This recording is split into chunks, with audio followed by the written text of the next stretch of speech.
onye nke bụ ọkwa ka nchọkwa ịkọrọ na akụkọ ya. And otu a ife nji akọkwala ya bụ ka unu wee marụ ka that ndị ihe gbasara anya anụnwa dunago n'obodo a, maka na fa na-alapụ ụmụ akwụkwọ fa na-eje alụfụ ọrụ n'anya. Ka nkọwa ya na only mmadụ na-aba ka nlapụgodo ndị nke ọzọ. Ọfụ ya ka m ji ashaut na-ekwusie ike, anya na-ebusi ya ike, jebe lapụ obodo a na baba anyị, jee mee ife a jee mee ihe ọrụ ife a na-arụ n'anya na be anyị, na nke be anyị na-aka mma. Maka na nke m fugoro ebe a bụ omego mmadụ 4.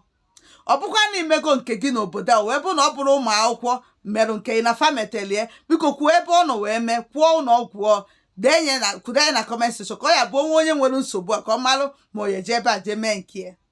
Maka ifefa na-arụ n'anya akarị. Onye nke ịbụọ na-akọkwa akụkọ ya bụ na ọ na-afụkwa ụzọ, ọ na-afụkwa yere a na-alụ ya. Ụmụ akwụkwọ were anya ya na-amụ ọrụ site na o nwere ihe ha nke ha tiri enwezile nsi etiri n'anya.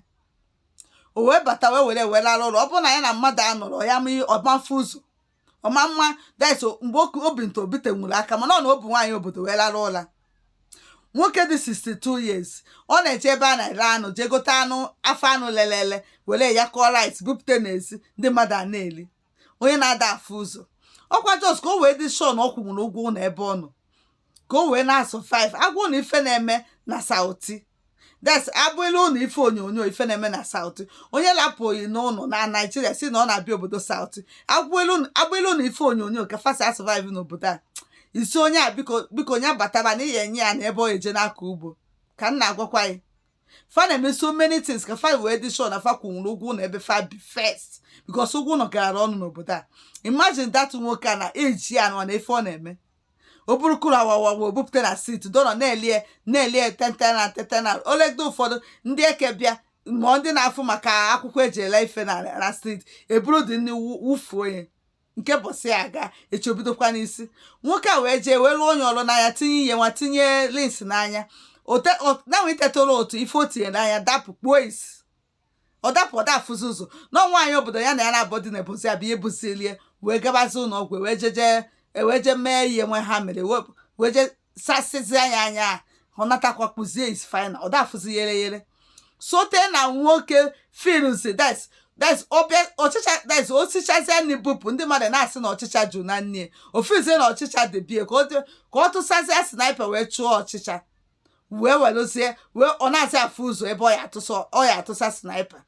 That's duto na ndị mmadụ na-eli nnukwu ya na ọchịcha jụ na nne o jezie gotezie ntụsasịsa ka ọ tụsazie wee bunata ọchịcha wee tụsazie bled o dese n'ụlọ. Ọ mara mgbe ọ tụsasịsa na bled ya. Onye ada afụ ụzọ ka ife ịchọ ka o mee wee tụsasịa wee were bled wee tawa ka ọ na-anwụrụ ụbọchị ya. Bled ka ọ tasịsịsị ebe afụsị ya bụ n'ụlọ ọgwụ.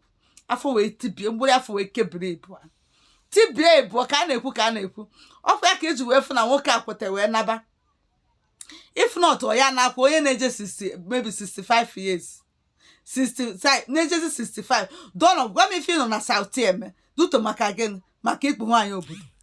Yes, maka gịnị? Maka ikpu nwaanyị obodo because fa na-akọwa na ọ bụla nke fa ya naruo Nigeria fa na struggle before fa enweta nwaanyị because na nwaanyị be anyị adịrọ cheap ka nke ebe a si wee dịrị cheap ya ka fa ji wee n'isi na fa ya narụ. Nwoke nọ na that age kịta o jezie rie sniper na bread onye ọka o ji wee kwakọọ na ụjọ wee banye anya wee bịa ka kwakọọ n'ọsịsọ wee gbanara because na onye ada afụzi ụzọ na-eji atụsa n'ime ụlọ ya ka o bunata ọchịcha wee tụsa na bread ya wee lizie tụsa na bread afọ mgbiri afọ ya etibisi gị ebu wee were ọsọ ya eme ugbu a mgbe gịnị mee mgbe chi jiri